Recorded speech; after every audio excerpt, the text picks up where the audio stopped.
Fé, presença e mente transformada. Muitas vezes a gente talvez já tenha até uma definição bem clara do que é fé. Muitas vezes a gente aprende na igreja, aprende, enfim, durante a nossa vida, que fé é certeza daquilo que não se vê. E essa definição ela está correta, não tem problema nenhum com ela.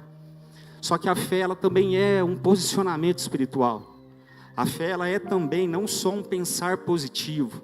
Ela não é só uma mentalidade positiva em relação à vida. A fé ela tem a ver com firme fundamento. A fé ela tem a ver com consciência. E uma das coisas que eu acho mais interessantes, né, são mistérios revelados na Bíblia, é que quando Paulo vai falar sobre a armadura do Espírito, ele fala lá sobre o escudo da fé. Se a gente pensar um pouco sobre uma batalha, né, o escudo é aquilo que te protege. E por que a fé ela é associada a um escudo? Porque quando vem, o próprio Paulo escreve isso, né, o escudo da fé é para nos proteger dos dardos inflamados do inimigo. Ele tem a ver com que a nossa fé, aquilo que a gente crê, aquilo que são as nossas convicções, é isso que vai nos proteger das ciladas e dos ataques do diabo. Porque a grande batalha, ela está acontecendo no mundo espiritual. E como que muitas vezes nós percebemos o mundo espiritual? A gente percebe isso na nossa mente. A gente percebe isso nesse estado, nessa dimensão do Espírito. Então, quando é orientado, quando fala sobre o escudo da fé, tem a ver com você fortalecer a sua fé. Tem a ver com você depositar a sua fé no lugar correto. Tem a ver com você crer corretamente. E é isso que vai proteger, vai guardar o seu coração e vai guardar a sua mente. Então, a fé, ela é uma certeza, ela é um posicionamento espiritual. E baseado nisso, a gente vai ler lá o texto em 2 Reis, capítulo 4. A gente vai ler do versículo 8 até o versículo 26. Depois a gente vai pular ali para o versículo 34. A gente vai fazer a leitura na Bíblia King James atualizada. Como eu falei aqui de manhã, essa versão da Bíblia aqui, essa Bíblia bem linda, é uma versão que eu tenho lido, que tem me inspirado muito. Porque ela é uma versão que, na tradução dela, eles procuraram manter assim, o texto mais próximo do original, né, do grego, do hebraico. E eu não vou entrar numa discussão para falar qual tradução é melhor ou pior, qual que é mais correta ou não. Só que ela é uma tradução que, historicamente, ela já carrega um peso de revolução e transformação na igreja cristã no mundo. E essa Bíblia, ela traz assim, uma beleza, né, textual, poética, solene. E ela tem algumas expressões que a gente vai até falar sobre ela aqui essa noite, que revela alguns segredos, alguns mistérios que está em Deus. Então, quando a gente fala sobre essa Bíblia aqui, né, é importante a gente falar que não foi o rei James que traduziu essa Bíblia, mas ele juntou mais ou menos 50 teólogos para que eles fizessem uma tradução que fosse acessível ao povo. Então, o rei James, que era o rei na época da Escócia, e depois ele unificou a coroa da Inglaterra e da Irlanda, ele faz essa tradução, dissemina isso para todo mundo, porque ele era alguém que cria na autoridade das Escrituras. Tem algo profético aí. Ele cria na autoridade das Escrituras. E o rei James, ele acreditava também que os princípios cristãos, a palavra de Deus, ela deve ser a base da sociedade. Acredito que é algo que nós cremos também. Então, por conta disso, nós entramos em concordância no mundo espiritual com aquilo que é falado. Então não é sobre uma tradução, é sobre aquilo que é uma palavra revelada. E quando que a palavra ela ganha força dentro de nós? Quando a gente atribui fé, quando a gente atribui verdade, quando nós ouvimos algo e aquilo ganha vida dentro de nós. Então, seguindo a leitura desse texto, a gente vai começar lá no versículo 8, vai falar sobre a mulher sunamita. A Bíblia diz: um dia Eliseu foi a Sunem, onde vivia uma mulher rica que lhe ofereceu com insistência uma refeição em sua casa. Depois disso, sempre que passava por aquela cidade, ele parava para visitá-la e comer alguma coisa. Certa vez, ela sugeriu ao seu marido: olha, sei que essa pessoa que sempre nos visita é um santo homem de Deus. Portanto, vamos construir para ele no terraço um quarto de tijolos e colocar nele uma cama, uma mesa, uma cadeira e uma lamparina. Deste modo, sempre que passar por nossa casa, ele poderá se hospedar nele. Um dia, quando Eliseu chegou a essa casa, subiu ao seu quarto e deitou-se para descansar um pouco. Mandou seu servo Geazi chamar a mulher sunamita. O moço a chamou, e assim que ela chegou, Eliseu mandou Geazi dizer-lhe: tu tens sido generosa e nos proporcionado muitos benefícios. O que poderíamos fazer por ti? Gostaria que eu intercedesse por ti junto ao rei ou ao comandante do exército? Diante do que ela respondeu: eis que vivo em paz entre o meu próprio povo. Mais tarde, entretanto, Eliseu perguntou a Geazi: o que poderíamos fazer em favor dessa mulher? E Geazi respondeu: bem, ela não tem filho, e seu marido é bastante idoso. Então solicitou-lhe Eliseu: vai e chama-a de novo. Geazi foi e a chamou, e ela chegou até a porta. E Eliseu lhe declarou: por volta dessa época, no ano que vem, terás um filho nos braços. Contudo ela ponderou: não, meu senhor, não iludas a tua serva, ó homem de Deus. Entretanto, assim como Eliseu lhe afirmara, a mulher sunamita engravidou, e no ano seguinte, no tempo certo, deu à luz um filho. Quando o menino já estava crescido, saiu um dia com seu pai, que estava com os ceifeiros.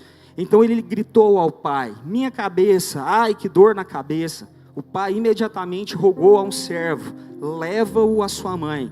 Este o tomou e o levou à sua mãe, e o menino ficou no colo dela até o meio-dia, e então morreu. Ela subiu, deitou-o sobre a cama do homem de Deus, e depois de fechar a porta se foi. Então mandou chamar o marido e suplicou-lhe: manda-me, pois, um dos servos com uma jumenta. Vou depressa à casa do homem de Deus e volto logo. Indagou-lhe o marido: por que vai ter-se com ele hoje ainda? Não é Neomênia, dia de lua nova, nem Shabat, sábado. Mas ela, despedindo-se, lhe disse: Shalom, fique em paz.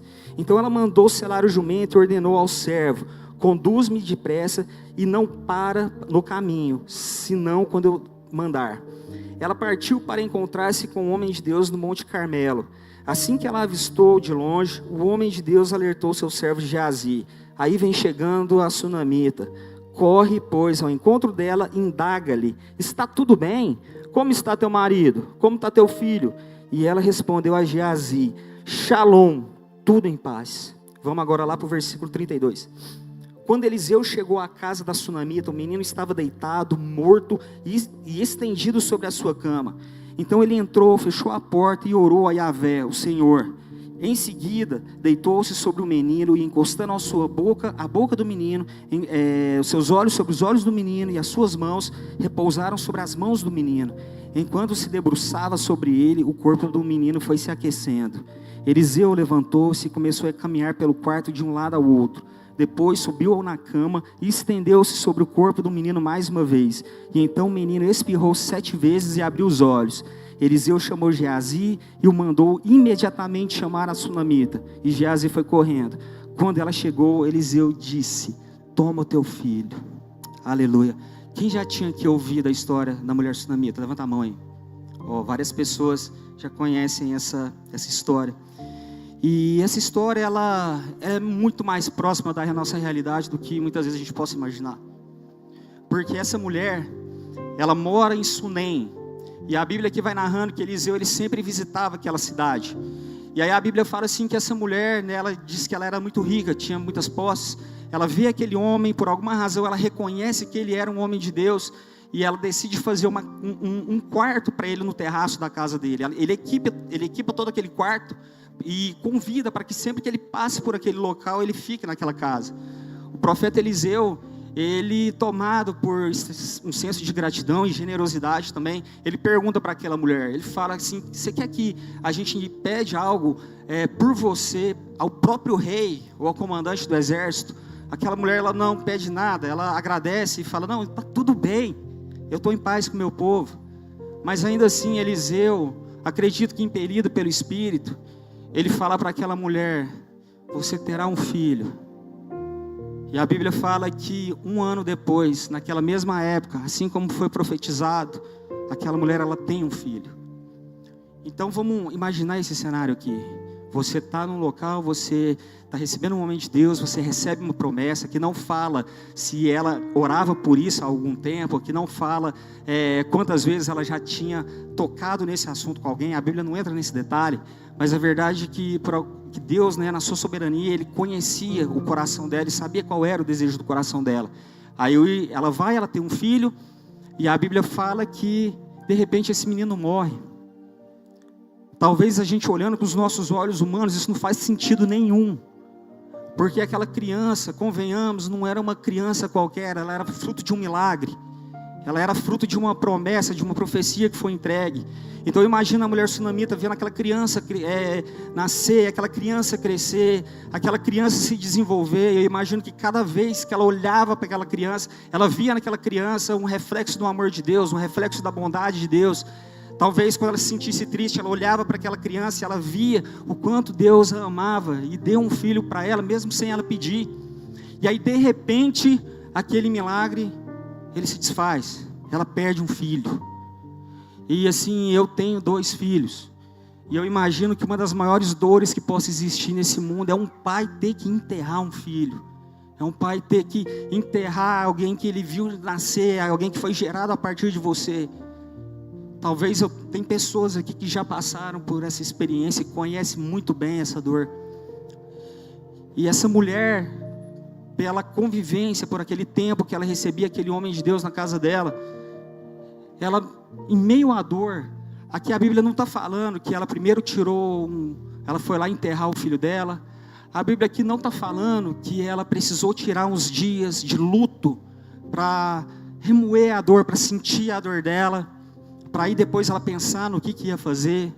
A Bíblia fala que imediatamente aquela mulher, ela decide procurar pelo profeta, porque naquela época o profeta, ele era a representação da figura de Deus, da presença de Deus aqui na terra. Então aquela mulher, quando ela se enxergou em total desespero, a primeira atitude dela foi: a quem eu vou recorrer? Talvez se a gente pensasse pelo lado natural das coisas, a gente veria que aquela mulher, ela tinha várias outras coisas que ela poderia fazer naquele momento, mas ela decide procurar quem carregava a presença de Deus. Isso nos ensina algo, porque quando tudo desmorona na sua vida, quando tudo começa a dar errado, quando algum sonho morre na sua mão, quando aquilo que você tinha certeza que foi Jesus que te entregou, que Deus te deu, aquilo ali de repente parece que desandou, aquele trabalho, aquela promessa, aquele algo que Jesus fez por você, que você tinha certeza que era da parte dele e de repente você não tem mais aquilo na sua vida. Qual que é a sua posição? Qual é a sua posição? E essa mulher, ela tem uma posição de correr para aquele que carregava a presença de Deus. E a Bíblia fala assim, que quando ela vai de encontro ao profeta Eliseu, ele manda Geazi até ela, recepcionar aquela mulher, e Geazi responde: como é que está seu marido? Como é que está seu filho? E aquela mulher, ela responde: Shalom, tudo vai bem. Eu não sei se você sabe, mas essa palavra Shalom, ela carrega um significado muito amplo e profundo. Shalom, se você de repente vê 2 judeus se encontrando, eles vão se saudar, eles vão falar Shalom, paz. Muitas vezes o significado de Shalom, ele se resume a paz. Só que essa palavra Shalom, ela vem do hebraico Shalem, que tem a ver com completude, com algo que é pleno, com algo que é completo em si mesmo, com algo que permeia toda a esfera do seu espírito. Então Shalom, quando aquela mulher fala assim Shalom, ela está com a boca dela dizendo: eu estou em paz, o meu espírito está em paz, eu tenho paz completa dentro de mim. E não é porque as coisas iam bem na vida dela. Aquela mulher, ela está diante de um momento de talvez a maior dor da vida dela. E essa mulher, porque certamente ela teve uma renovação de mente, a partir do contato com o homem de Deus, ela tem a condição de chegar, de abrir a boca dela e falar Shalom, tudo vai bem, tudo vai bem.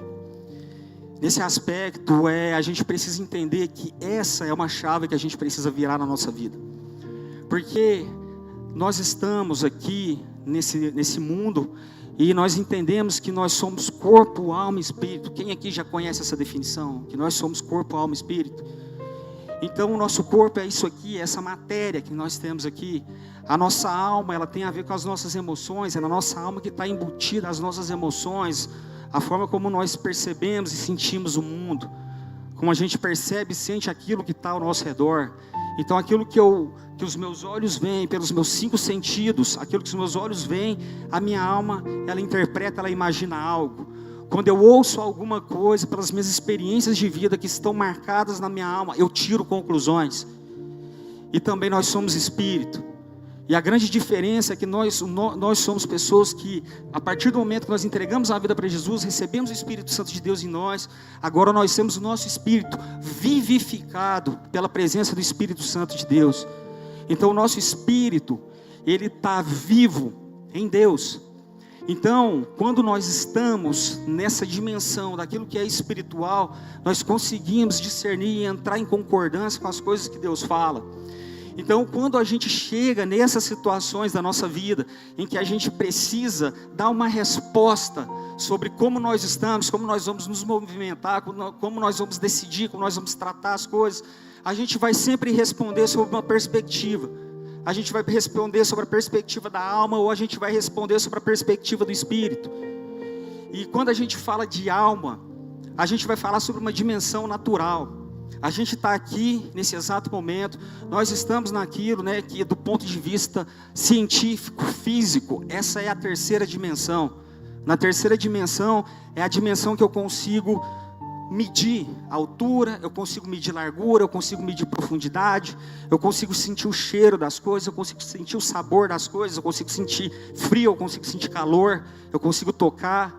Aqui nessa dimensão está a dimensão dos meus sentimentos, daquilo que eu sinto, daquilo que os meus olhos veem e ele imagina. Essa dimensão é uma dimensão terrena. Essa é uma dimensão que é a dimensão natural. É nessa dimensão que se enquadra aquilo que Paulo fala sobre o homem natural. É nessa dimensão que nós nos movemos, é nessa dimensão que nós existimos. E essa é a dimensão que é governada essencialmente pela nossa alma.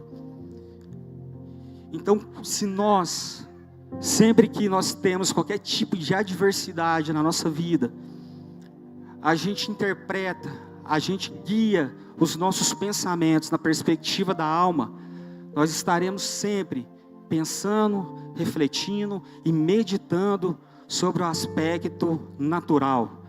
E o nosso homem natural, ele é caído. O nosso homem natural, ele está morto. O nosso homem natural, ele é governado pelas suas paixões. O nosso homem natural, ele é governado pelos desejos que te satisfazem. Então, se eu sou governado pelo homem natural, por mais que eu tenha algumas convicções na minha mente, eu não consigo trazer à existência aquilo que já está no meu espírito, porque o governo da minha vida está sobre o homem natural. Eu estou preso nessa dimensão, e a verdade é que o mundo está preso nessa dimensão, mas nós que temos o Espírito Santo de Deus, nós que somos chamados a uma nova vida com o Espírito Santo de Deus, a gente está além disso, nós estamos nesse estado que é sublime. Nós estamos em Cristo Jesus, assentados em lugares espirituais. Nós estamos assentados com Cristo, uma coroa sobre a nossa cabeça. Então, quando eu tomo posse, eu creio corretamente, verdadeiramente nessa palavra, eu entendo aonde eu estou em Deus. E se eu entendo onde eu estou em Deus, então eu consigo responder, enxergar a minha vida e responder ao meu mundo, a minha cosmovisão. A cosmovisão nada mais é da forma como você vê a Deus, como você vê ao outro e como você vê a si mesmo. Então, alguém controlado e governado pela alma é alguém que interpreta todas essas coisas com base naquilo que eu sinto. Então, eu ouço alguma coisa, aquilo tem a capacidade de tirar minha paz. Alguém me trata de certa forma, eu tiro conclusões que podem ferir o meu interior. Então, se eu vivo nesse estado, eu não consigo atingir, eu não consigo chegar nessa esfera onde as coisas espirituais em Deus estão acontecendo, porque nesse lugar daquilo que é natural, o que reina ali é a incredulidade. A incredulidade, ela reina nessa dimensão, porque é a dimensão da lógica, é a dimensão da força do meu braço, é a dimensão onde as coisas só acontecem se eu sou bom o suficiente para executá-las. É uma dimensão em que eu estou no governo da minha vida. Agora, quando a gente pega aquilo que alguns pregadores falam, como o David Yong-Cho, um pastor da Coreia do Sul, ele fala sobre uma quarta dimensão. Existe inclusive um livro dele que chama Quarta Dimensão, que vai falar que é uma dimensão, que é a dimensão do espírito, é a dimensão das coisas espirituais. E nessa dimensão daquilo que é espiritual, nós somos guiados, nós somos orientados por aquilo que o Espírito Santo de Deus ministra no nosso espírito. Nessa dimensão, nós vivemos a renovação da nossa mente, porque nessa dimensão eu enxergo o mundo, eu enxergo as pessoas, eu enxergo a mim mesmo, não pelo ponto de vista, não pela ótica do meu eu enxergo essas coisas pela ótica de vista dos céus. Eu enxergo isso, eu percebo isso por aquilo que o Espírito Santo fala ao meu espírito. Por isso nós somos vivificados no nosso espírito quando nós temos o Espírito Santo habitando dentro de nós. Então nessa dimensão do Espírito, como que ele é nutrido? Nessa dimensão do Espírito é nutrido pela palavra de Deus, é nutrido pela consciência das coisas de Deus, é nutrido pela consciência do reino de Deus. Jesus fala que se a nossa fé ela fosse do tamanho de um grão de mostarda, nós seríamos capazes de mover montanhas. Alguém aqui acha que Jesus mentiu?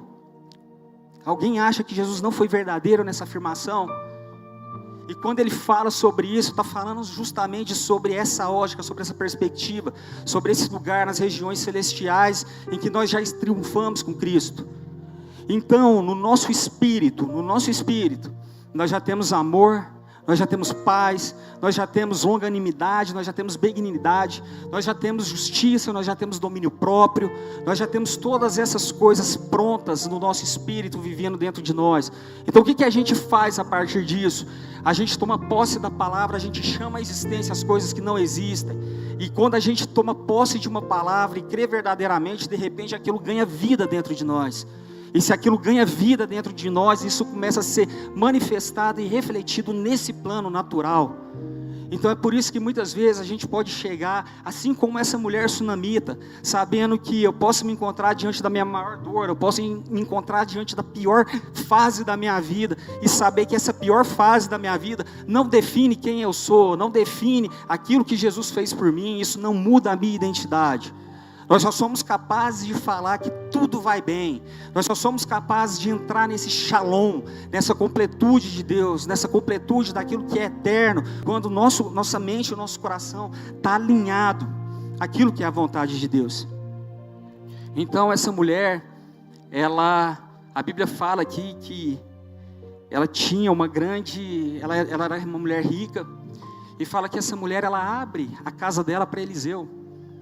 E quando ela abre a casa para Eliseu, a Bíblia fala assim que ela só percebeu que ele era um homem de Deus. Essa mulher, ela percebeu que ele carregava a presença de Deus. Então essa mulher, quando ela abre a casa dela para aquele homem estar, não é sobre algo que ela esperava receber da parte de Deus. Ela só queria comunhão com aquilo que é eterno. Hoje, aonde nós estamos inseridos em Cristo Jesus, aquilo que é a chave da comunhão com Deus é o Espírito Santo de Deus vivendo dentro de nós. Quando Jesus ele morre na cruz em nosso lugar, ele cria uma ponte que leva o nosso espírito até o Espírito de Deus.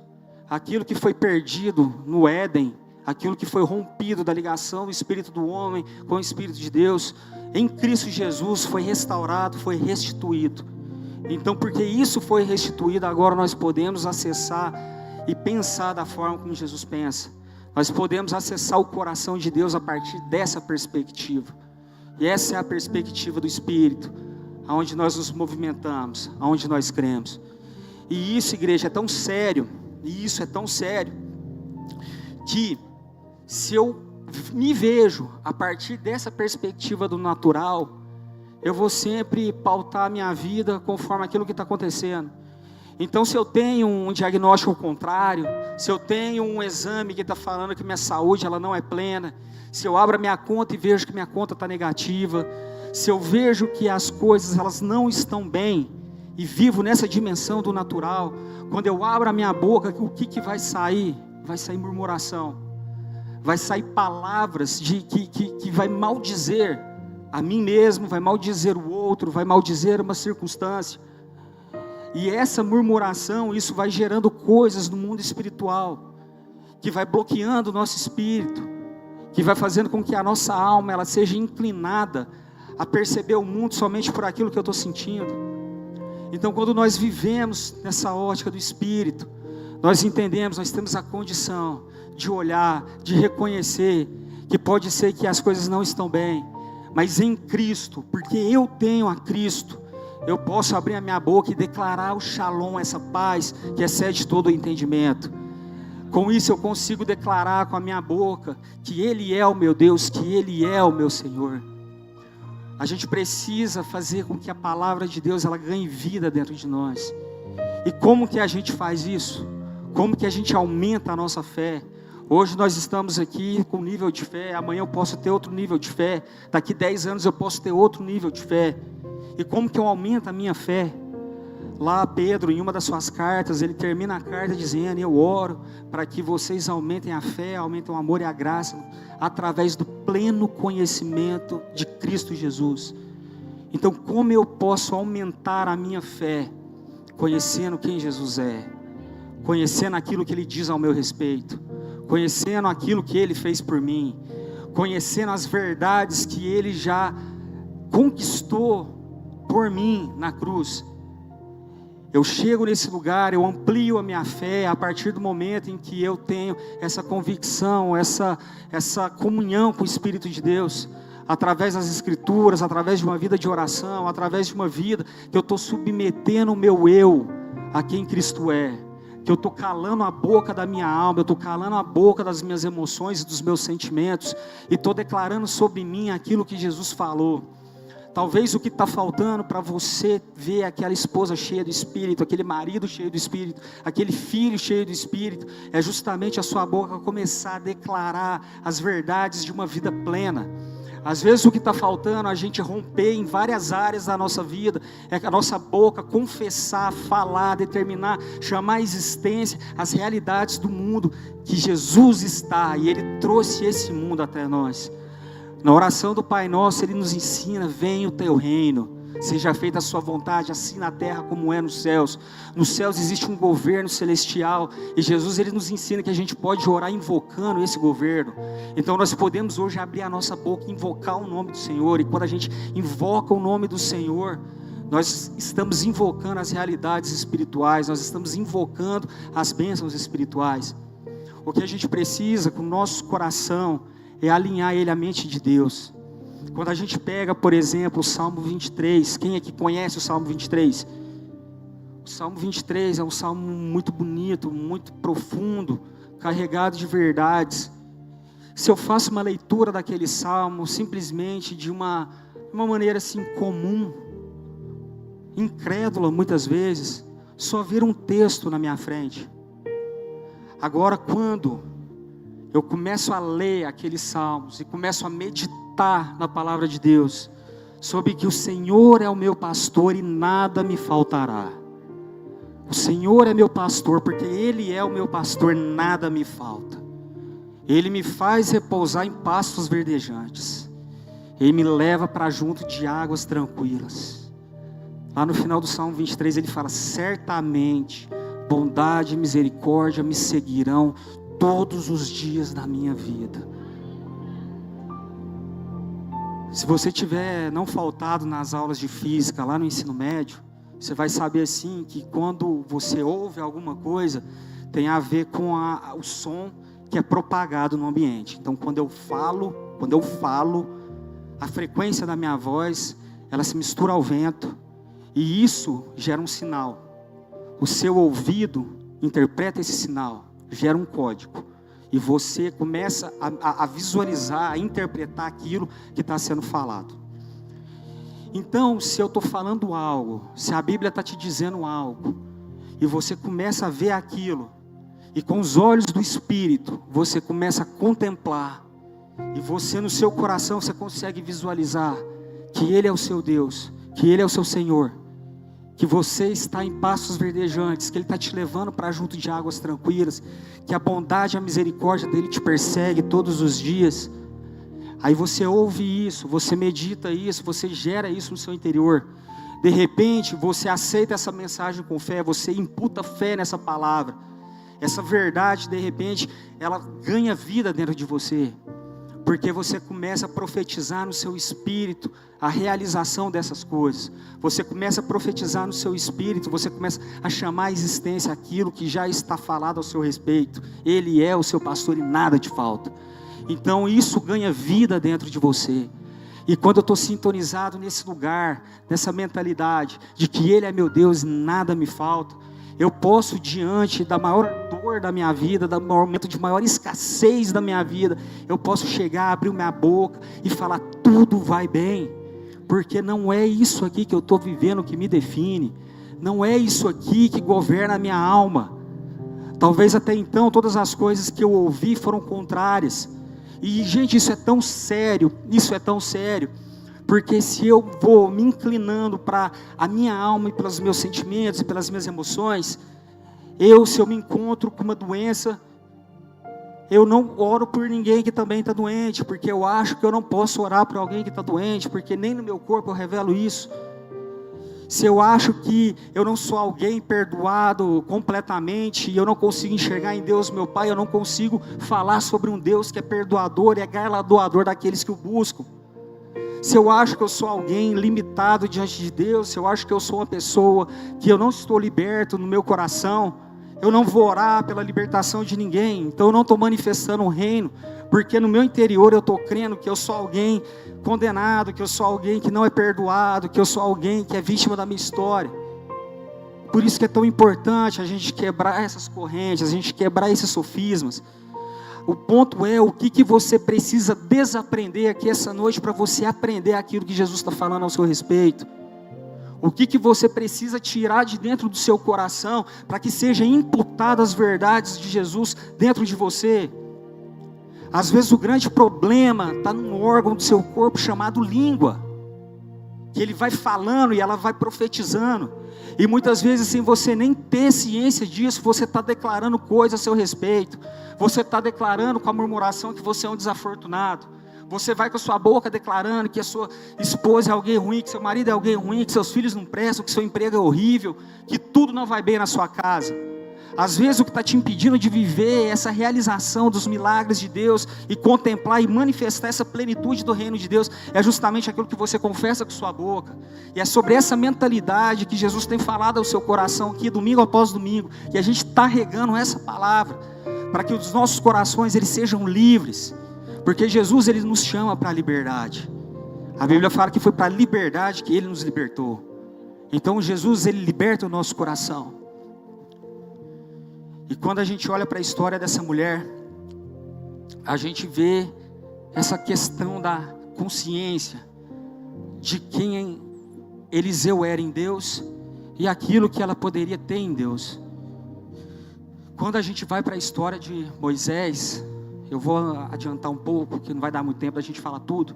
Quando a gente vai para o texto lá de Êxodo 33, é o episódio que o povo acaba de fazer o bezerro de ouro e desobedecer a Deus. Alguém lembra dessa história aí? Bezerro de ouro. Legal, a galera está afiada aí na Bíblia, né? Escola dominical. Nesse episódio aí do bezerro de ouro, fala ali que Deus está irado com o seu povo. E ele fala para Moisés, ele fala assim: Moisés, eu vou colocar um anjo diante de vocês. Esse anjo que vai guiar vocês até o cumprimento do propósito, até a terra prometida. Ele fala que ele vai colocar um anjo, não ele, o próprio Deus. Moisés, diante dessa afirmação, ele faz um clamor a Deus no coração dele. Ele fala assim: Deus, não nos faça sair daqui sem a sua presença. Moisés ele fala assim: Deus, sem ti eu não vou. Se o Senhor não estiver comigo, eu não quero estar em outro lugar. Se Moisés é alguém que enxerga apenas pelos olhos naturais, se Moisés é alguém que apenas deseja resultado, o problema dele estava resolvido. Porque em momento nenhum Deus falou para ele assim, que ele não ia chegar até aquele lugar. Deus falou para ele assim: vai ser um anjo que vai guiar vocês, não vai ser eu. Se Moisés é alguém que não tem amor e zelo pela presença de Deus, está tudo bem, porque o objetivo dele seria concluído da mesma maneira. Mas Moisés nesse episódio, ele está nos ensinando algo. Ele está nos ensinando que maior do que qualquer resultado, maior do que qualquer estratégia, é quem está conosco. Não é sobre o que você tem, mas sobre quem você tem dentro de você governando a sua vida. Não é sobre aquilo que você pode conquistar com a força do seu braço. Não é sobre aquilo que a sua mente pode falar para você. É sobre aquilo que você crê em Deus. É sobre uma completude, é sobre esse shalom, esse estado sublime em que nós estamos em Cristo Jesus. Então, quando nós vemos essa história de Moisés, nós entendemos que o maior tesouro que a gente pode ter nesse mundo, a maior riqueza que a gente pode ter nesse mundo, é a presença dele conosco, nos guiando e nos direcionando. Moisés, ele está ensinando aqui para a gente que nada mais tem sentido, nada tem valor, terra prometida não tem valor. O próprio milagre, ele não tem valor se esse milagre não gerar Cristo em você, igreja. Se o milagre, ele ganha um lugar, se o seu desejo por receber o milagre, ele é muito maior que o seu desejo pela presença, o seu zelo pela presença de Deus, isso está errado. O seu Deus não é o nosso Deus, o seu Deus é a realização do seu milagre. Por isso muita gente está frustrada em Deus. Por isso tem muita gente frustrada com a igreja. Por isso tem muita gente frustrada com o pastor, com o líder de célula, frustrada com o ministério. Porque a sua expectativa está na conclusão, está na realização, está no suprimento da sua expectativa. Esquecendo que mais importante que aquilo que você pode ter é quem está com você. Moisés, ele nos ensina que o lugar mais especial que a gente pode estar é no centro da vontade de Deus. Por isso ele abre a sua boca e declara: sem a sua presença eu não vou. Sem a sua presença não me faça sair daqui. Sem a sua presença não adianta eu ter os meus sonhos realizados, as minhas necessidades supridas. Sem a sua presença eu não quero ir para lugar nenhum. Então, quando nós pegamos essa fé da mulher sunamita, quando nós pegamos essa dependência de Moisés, quando nós entendemos que tudo se trata de uma mente que precisa ser transformada, nós podemos viver a plenitude da relação com Deus. Paulo, quando ele escreve, que ele aprendeu a ser feliz em toda e qualquer situação, Paulo talvez vivia um dos momentos mais críticos, talvez ele vivia um dos momentos mais difíceis da vida dele. Quando Paulo ele fala isso, ele está preso, ele está na cadeia. E por que ele está preso? Porque ele pregava o evangelho. Ele está preso porque ele cumpria a vontade de Deus. Ele estava preso porque ele cumpria o propósito de vida dele. Qual que era a glória da vida de Paulo naquele momento? Ele estava no centro da vontade de Deus. O que ele ganhava com isso? A cadeia. Se você olha com o seu olho natural, você pensa assim: qual o valor, qual que é a riqueza que há nisso? Mas o ponto é, quando Paulo ele fala isso, eu aprendi a ser feliz em toda e qualquer situação, não era os olhos deles naturais, que quando abria todas as manhãs, via a parede da cela, via a cela em si, via os soldados romanos, via aquela situação que talvez ele pensa: como que eu vou sair daqui? Os olhos naturais de Paulo, ele via aquela situação. O corpo dele talvez sentia a dor do açoite. O corpo daquele homem talvez sentia as dores. A alma dele podia se encontrar aflita, sem esperança, sem saber o que fazer e para onde vai. Mas Paulo ele responde: eu aprendi a ser feliz em toda e qualquer situação. É porque ele está enxergando, ele está respondendo aquela realidade com a percepção do Espírito. Porque Paulo ele olhava para aquilo e fala: essa prisão, isso aqui pode até prender o meu interior, mas isso aqui não vai aprisionar o meu espírito. Em Cristo Jesus eu sou livre. Então, olhando, respondendo a circunstância, a realidade dele com os olhos espirituais e tomando posse da palavra que foi dita, ele rompia. Paulo ele ia além. A gente fala muito sobre Paulo, e Paulo ele foi, muitos dizem que ele foi o maior pregador do Evangelho de Deus, do Evangelho de Cristo Jesus. E Paulo ele era alguém muito inteligente, Paulo era um erudito.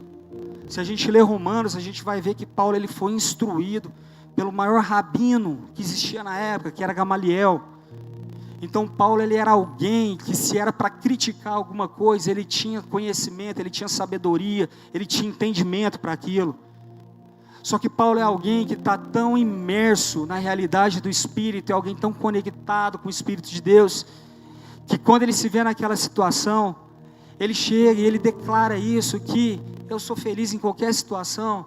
Paulo, ele chega a falar que o viver para ele, o morrer para ele é lucro, e o viver para ele é como se fosse uma bonificação. Então tanto faz estar aqui ou não estar aqui, porque ele entendeu que o mais importante não era estar aqui, mas a quem ele tinha dentro dele, e a alma dele ansiava pela presença de Deus. Então, nessa perspectiva, você é alguém livre. Como que você é alguém verdadeiramente livre? Quando a sua mente, quando a sua consciência está renovada pelas verdades que Cristo já falou ao seu respeito. Então, se você não toma posse disso, se você não alinha o seu coração ao coração de Deus, se você não alinha a sua mentalidade àquilo que Jesus está falando, se você não se debruça sobre as Escrituras, se você não lê as Escrituras, se você não tem esse tempo de comunhão com Deus, se você não tem esse tempo de conhecer o coração de Deus, você é alguém que facilmente vai ser levado pelos ventos de tribulação. Você vai ser facilmente levado pelas circunstâncias da vida. Então, aquilo que de repente está faltando hoje aqui, é você tomar posse dessas verdades, é você concordar com aquilo que foi falado ao seu respeito no mundo espiritual, é você concordar com aquilo que Jesus já falou sobre você, é você chamar a existência, a meditar nessa palavra que gera vida, é você atribuir verdade àquilo que Jesus falou.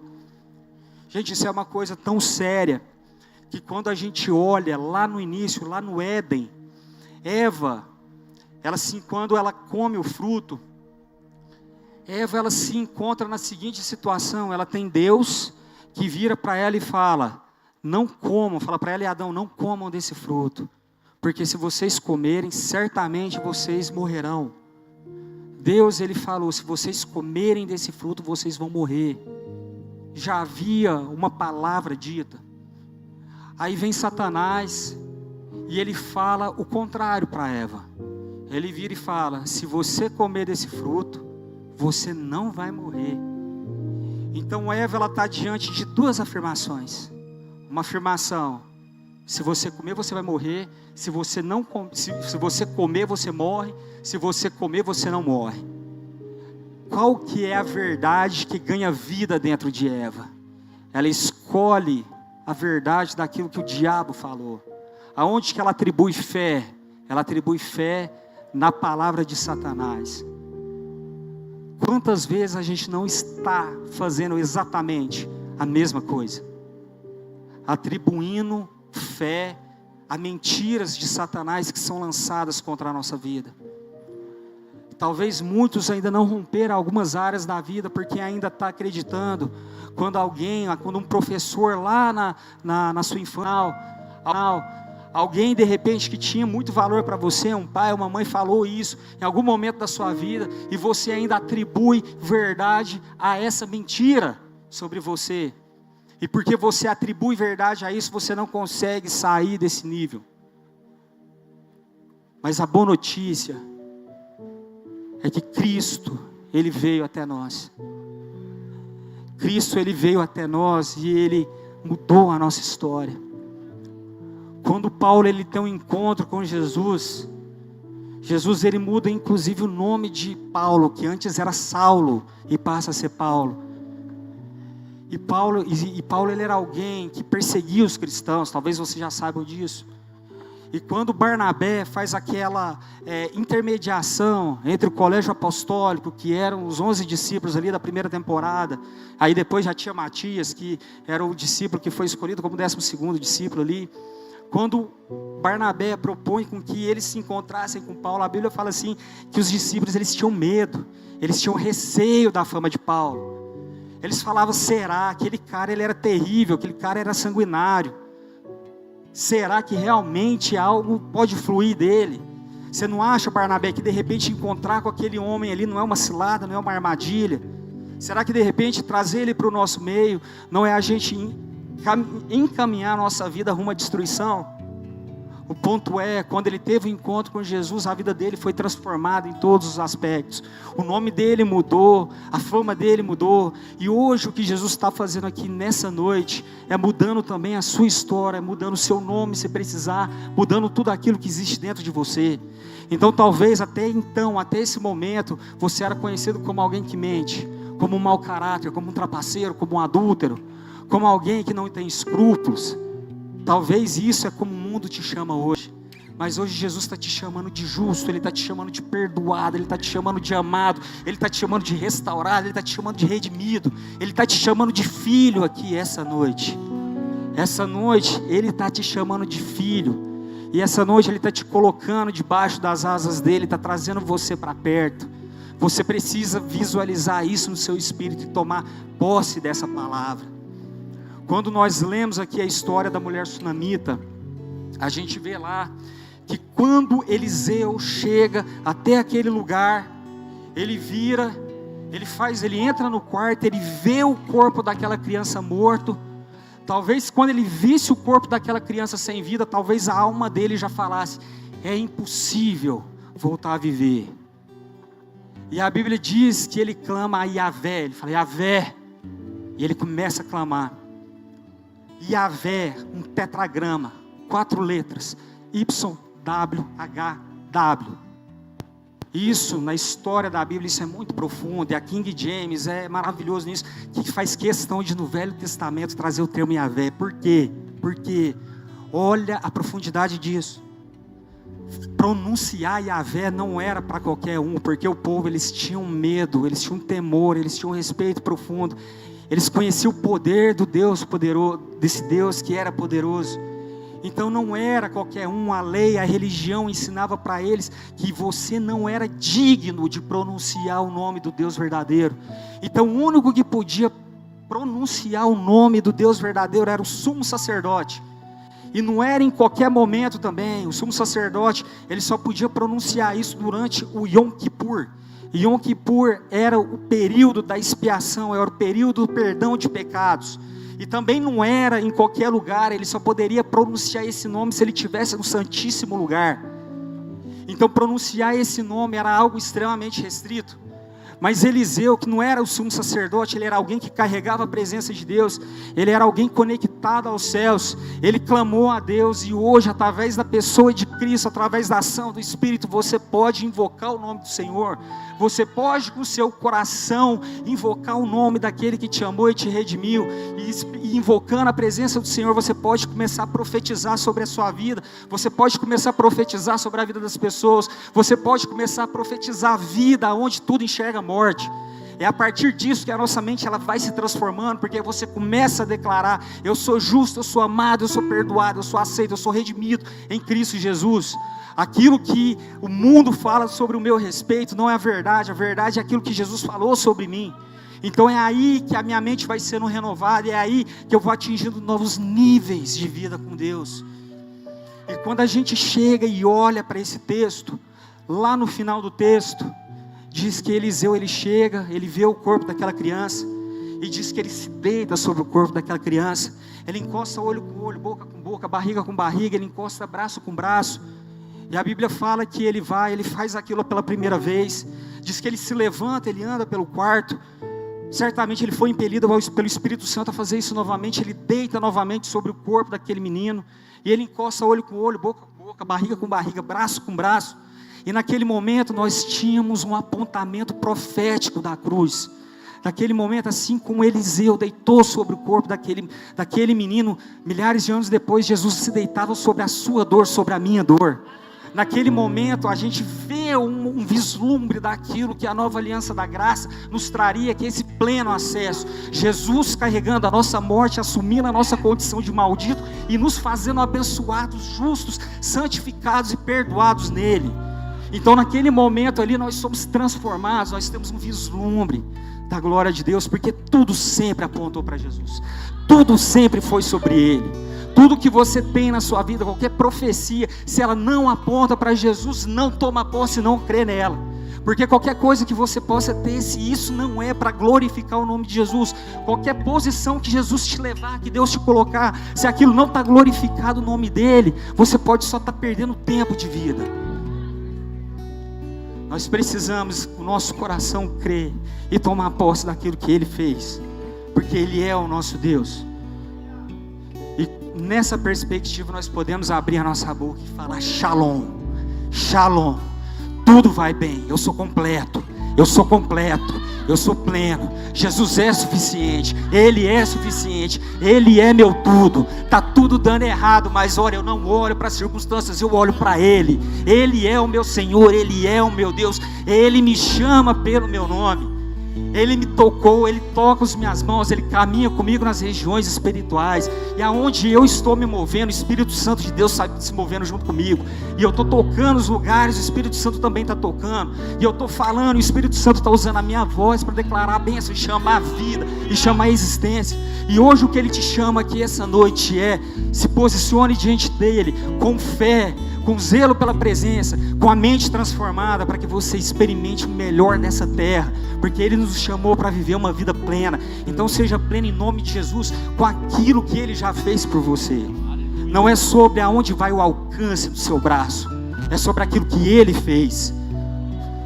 No final do versículo desse texto, diz que Eliseu, depois que ele vê que aquele menino ele volta à vida, ele chama a mulher sunamita e ele fala: toma aqui o teu filho. Hoje o Espírito Santo está falando para você: toma aqui o teu filho, toma aqui o seu sonho, toma aqui o seu ministério, toma aqui o seu chamado, toma aqui a sua identidade, toma aqui quem eu te projetei para ser, toma aqui quem eu te criei para ser, toma aqui, é para você. Toma posse, creia verdadeiramente e corretamente nessa palavra.